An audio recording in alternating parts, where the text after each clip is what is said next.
इधर जड़ भरत जी को उनके भाइयों ने उनको निकम्मा समझ करके, आलसी समझ करके अपने घर से निकाल दिया।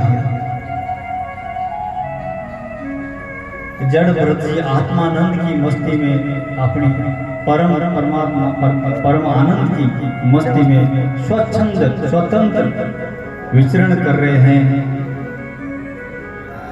उस समय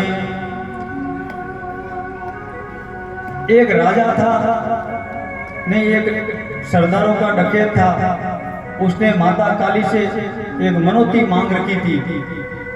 बोले माता जी मेरे अगर पुत्र हो जाएगा तो मैं मनुष्य की बलि चढ़ाऊंगा आपको।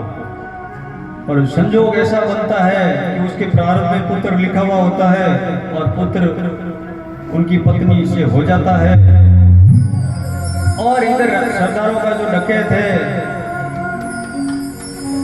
डकैतों का जो सरदार है, वो महाराज अपने साथी डकैतों को कहता है कि कहीं कोई रात्रि में घूमता हुआ कोई मनुष्य मिल जाए तो उनको पकड़ के लेके आ जाओ, माता काली को बलि चढ़ानी है।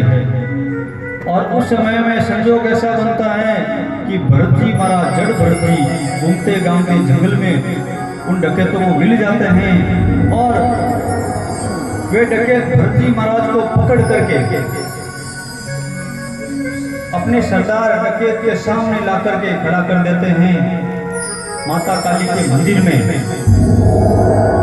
पहले तो वो डकैतों का सरदार भरत जी महाराज को ऊपर से नीचे तक देखते हैं कि एक केवल टोपी धारण की हुई है और मैली कुचली जनेऊ धारण की हुई है, बाकी शरीर बोले पूरा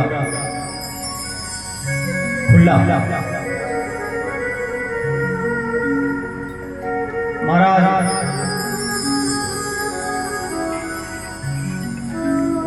डकैतों का सरदार राजी होता है कि ये तो बड़ा रिष्ट पुष्ट आदमी है, माता काली जल्दी प्रसन्न हो जाएगी। पहले तो भरत जी महाराज को स्नान कराया जाता है, उसके बाद में अच्छा भोजन पवाया जाता है। भरत जी महाराज भोजन को पा लेते हैं और देखो उनके मन में भय नहीं है।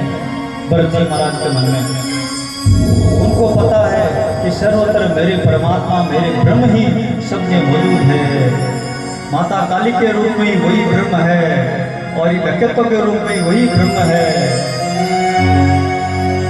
और मैं शरीर नहीं हूँ, मैं ब्रह्म का अंश हूँ, ईश्वर का अंश हूँ, मैं आत्मा हूँ। अगर शरीर को मार भी देंगे तो मेरा कुछ भी बिगड़ने वाला नहीं है। महाराज भरत जी महाराज डकैतों के सामने अपने शरीर को सौंप देते हैं। डकैत माता काली के सामने